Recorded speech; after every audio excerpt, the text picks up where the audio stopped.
So to our audience, welcome everyone. My name is Dr. Stephen Lauder, and I'm the search consultant for the Issaquah School District search process.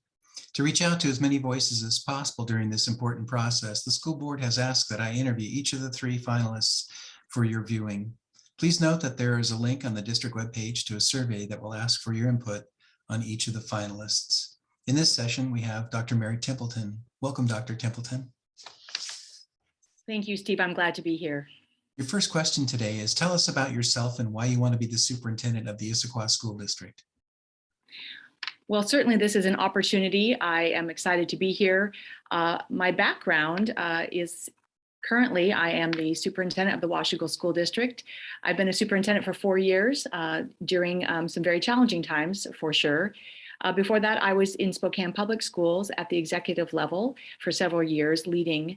Before that, I was a building leader at several buildings, leading for change and for turnaround of schools. Before that, I was a classroom teacher for 15 years. I taught German, theater, and English. I really have exercised my background in the arts. It sure has come in handy. I also have really appreciated the opportunity to work with students around bilingualism, biculturalism, and moving forward to show value for that skill. My education, I went to University of Oregon, again, theater major, also German. Master's degree from Eastern Washington University in Cheney, and a doctorate from WSU. Issaquah is such an excellent school district. You have a reputation for excellence. You're innovators. You are champions for student advocacy. You're committed to equity, and you are certainly unwavering on your focus for improvement. I believe that my skill set, my background and training would be a value add to your district. I think I could help you continue that excellent work and help you move forward to the next iteration of your school district as we look at the future of public education here in the state and in the nation. I have been a strong advocate for children my entire career. Kids have always been at the center of all the decision making, how they respond, how they live out the experience of public education, and how they're prepared for their futures. I have been an effective communicator. I've used lots of different methods of communication. I've made sure that all the folks within the system, and also those outside the system, understand what we're about, why it matters, if we're making progress, and what our plan is for the future. I've been able to cast a vision for the future in the districts that I've worked in, and I've been able to inspire folks around me to aspire to that vision. I've done that in lots of different ways, but mostly it's been about team. Making a declaration that we can't do any of this work by ourselves. I certainly can't do anything by myself as a superintendent, but with a powerful team, and that's everybody in the organization and also those who support us, our parents, our community members, other stakeholders. Together, we can see schools improve for the future. I also understand that this is a people business, making sure that we never lose sight of our humanity, how we treat people. It matters, and it matters a lot. And the children do watch us, and we have a responsibility to make sure that they're fully prepared to be those civic, civil, engaged students and citizens for the future. I'm knowledgeable about budget and finance. Certainly have gone through quite a bit from the McCleary decision to the COVID years to current, making sure that we are being responsible for our finances, how we are spending our resource. I do think of resource as more than just money. It's energy, emotion, passion, and love. But how are you spending that to make sure that you are not skimping on student achievement, but you're also meeting the bottom line? I feel that the future of education is up to us to grab onto it, to see clearly how we can support all of our children, to make sure that we're flexible and that we have children always at the center.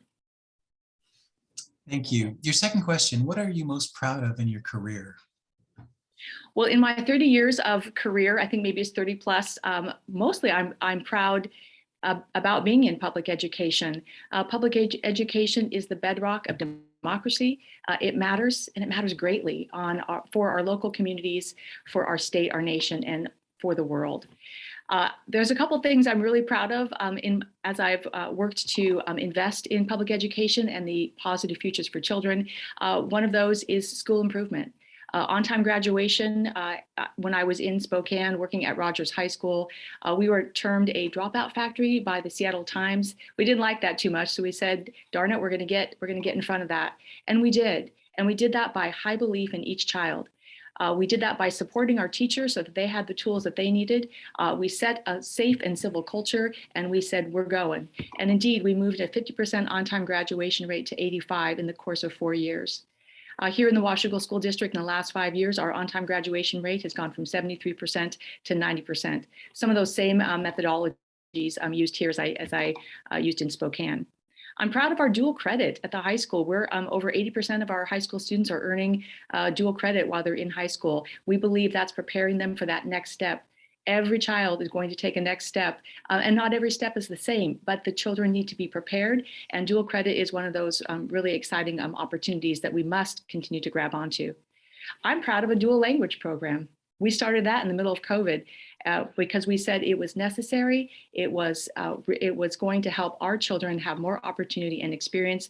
And so we are moving into our second year of a dual language program, and we are capitalizing on that biliteracy and that bicultural skill for all of our children. I'm proud of the equity work that we've done here in Washougal, as well as what I've done in other districts, but let me speak specifically to Washougal. We established student focus groups. We asked them, what's your lived experience? How's it going for you? What do we need to know? And guess what? They told us. So that was some straight talk, and it was hard to get a little bit, but we said we needed that, and we started to make improvements. We worked to establish a community equity advisory team. We said to our families, we need you at the table. Tell us what is the next step and how do we do this work together so that we have equitable and just schools for all of our children.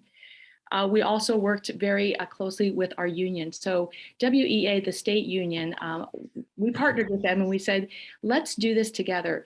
Let's help our teachers gain skill and competency in culturally responsive classrooms.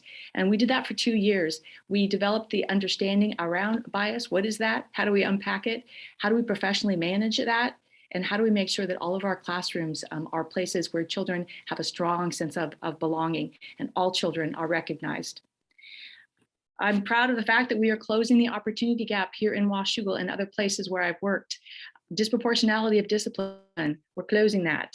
The achievement, we are closing that as well. AP participation, just as one example, we have improved by 30% students from low SES taking advanced placement classes here in the Washougal School District. We are a state recognized school district for closing the opportunity gap. Every role I've had, I believe that I've left it better than when I got there, and not because I wanted to impact for me, but I wanted to impact for the children. And indeed, I believe that's what's happened. Thank you. As a district leader, how do you manage change and work to get staff and community behind this change? Change is the new constant. We've certainly gone through change a lot in the last couple of years. And as we think about that, I believe that there are a couple pieces that are critical. Clear vision, establishing what it is that you aspire to, why it matters, and then communicating clearly how you're going to support the organization, that's the students, the staff, the parents, the community, your leaders to get there. I also believe that change happens more readily when you're able to market the great successes that you're having, also when you're honest and transparent about where you have work to do. Clearly, the support and the investment in staff training is critical for the change. If I'm a teacher, I might see a vision and I might say, that sounds great, but how do I get there? Well, we get there if we can support our teachers, our staff, and our leaders, and our parents and our students to work together. A couple of things we've done in Washougal is we've focused on professional learning communities. That is not a new concept, but we are really getting back there, and we're spending a 3-year mission to say every teacher every day will have the tools that he or she needs because they worked with other teachers who have lots of ideas and understanding. We also have invested in MTSS or multi-tiered systems of support, critical for the support of our children. And as we're thinking about change, all of our children need to have that whole child concept and need to be supported. As I close out on the question on change, trust is critical. When you say you're going to do something, you do it. If something hasn't gone quite the way that you anticipated, You get out there and you say it, and you say, we can do better, and then you listen. One thing that I've done a lot here is I've listened. Community stakeholder listening tours, budget roadshow listening tours, tea time with Templeton, just drop by and chat about what's on your mind. I've also partnered with our union presidents to listen and spend time with them on a regular basis so that there aren't any surprises, that they understand what the thinking was behind the decision, and then hearing how they think that will be played out. And oftentimes we've had to adjust, and that's required a lot of change and a lot of critical thinking from both parties, but we've done that together. Thank you. Our district has developed a more cultural competent environment over the past several years. Describe your experience in leading equity work, and please provide any examples of your work surrounding educational equity that has led to improved student outcomes. When I hear educational equity, I think most of us are probably in the same position where we have folks wanting to know why we're not going faster, and we have folks wanting to know why are we going so fast. I believe that we have to keep moving. We have to listen to both voices. We have to make sure that we are centered on children, all children, making sure that each child has what he or she needs.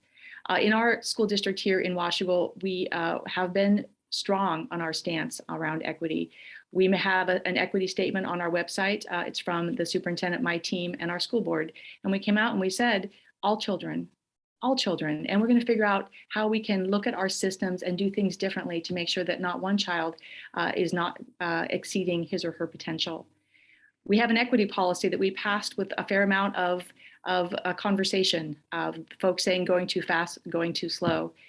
We've had those courageous conversations again with that classroom, culturally responsive classrooms, as we've worked with our educators. I believe that equity requires two things from a superintendent: courage to stand for what has to be said, what needs to be said for the children, and then wisdom, knowing how and when to move forward for casting a vision and then providing the resources and tools for all of us to get there. We also have to use data, because if you are casting a vision for equity and you're not sure if you're getting there or you aren't getting there, that needs to be known. So critical that you are talking about, publishing, responding to your data. And then ultimately, at the end of the day, I believe that equity is this. Equity is making sure that every child that walks in the classroom, children who have not yet met standard and children who walked in at or above standard, all of the children have to have what they need, he or she, to reach their potential. And in fact, I posit they have to exceed their potential in all categories. That is the work of equity for our future in public education. Thank you. What is effective communication, and how have you implemented it in the past? Well, I believe that effective communication is, first of all, two-way. Sometimes we push out a lot of information and we ask questions, and then sometimes we aren't as ready to respond about what we heard. So I think that a two-way communication is critical for that opportunity. I also think that visibility is a critical component of communication. I have capitalized on the opportunity to be visible in this school district. I believe I might be the most visible superintendent in Southwest Washington. I'm at every drama production, high school football game. I'm at the middle school band concerts. I live here locally. I'm part of a chamber. I'm part of the Rotary for the Camas Washougal area. I am out there listening. When I'm visible, people have the opportunity to approach me and let me know, how is it working? What do I need to know? What do you suggest for our future? I also have mentioned that meeting with our labor partners on a regular basis for communication is critical. The folks that are out there doing the really heavy lifting of the important work, our leaders at our buildings and our teachers and our staff and others that support the teachers and the staff. We have to make sure that we're listening and communicating. I also think that our parents need to be part of the dialogue. We need to find ways that we are offering opportunity for parents to tell us what they hope for their child. Another element of communication is your social media platforms and also your print media. We've done a really good job here, and we've been recognized at a state level for our marketing and branding. because we think it's important that those who have children and those who do not have children in the school district understand the excellence that you are experiencing. They understand that how you're supporting children, and they understand that there's a joy of learning, and our children are prepared and ready to move into that next stage when they leave us. And finally, I think there's an opportunity when you communicate to have a little fun. And so whenever we have a snow day, I do offer a snow day song. I have a background in theater, as I've mentioned, and I think about some of those musicals. And I grabbed Fiddler on the Roof at one point, and I did bus driver, give me the news. How are the roads? Can we get through? Well, there was a lot more to the song, but just to give you a little a teaser. So at the end of the day, communication is constant, and you have to monitor and make sure that you're always giving everybody what they need to do their work. What do you anticipate are the two greatest challenges you'll be facing as the next superintendent of the Issaquah School District? I believe that the Issaquah School District, again, is an excellent school district. And one of the challenges will be to make sure that all of the wonderful work that is going on, that continues. But as I think about the next step for the Issaquah School District, as well as other school districts in the state and in the nation, I think we have to make sure that we're focused on future-driven, whole child schools. I think we have to be innovative and creative. I think we have to look at the way that we have done school, and we have to acknowledge that it works really well for many, many children, but many of our children also could benefit from more flexible learning spaces. I think we have to have better partnerships. Issaquah already has excellent partnerships within your community. How can we move those forward, and how can we gain new partnerships? And I think often about better partnerships with our parents. We have to make sure that we are supporting our children around their social, emotional, cognitive learning. We have been through a lot, the children and the staff, and we must make sure that we are doing that surround support for our children, mental health awareness, restorative practices, morning meetings, social and emotional standards for our children. It's just got to be at the forefront. It can't be an afterthought. It's got to be the thing that we're leading with. And as I think about resources, we've got to make sure that we're positioning our resources for that, for not just the children, but for the staff too. We have to continue to show a strong return on investment. The return on investment is strong in the Issaquah community. I would want to make sure that we continue that we are financially good stewards of the funds, and that we're making sure that whatever complexities or difficulty from state funding models that we see, that we're able to pivot and adjust and make sure that we continue the excellence in the Issaquah School District. And ultimately, the challenge for all of us is, how do we continue to push on educationally just schools where all children exceed what they think their potential is? That's our work as the adults in the system, to leave our children with a sense of hope, a sense of belonging, a sense of resiliency. And at the end of the day, here's what I believe we should have in every classroom every day. The child walks in, the teacher and the other students say, you're here, thank goodness. We've been waiting for you, you're special, and we can't do the work without you. Now that you're here, we are community, and we can begin to learn. Thank you, Dr. Mary Templeton. To our audience, thank you for your participation in this important process. Please remember to view all three finalists and fill out the survey asking for the strengths and weaknesses of each candidate. Again, thank you and good luck. Thank you.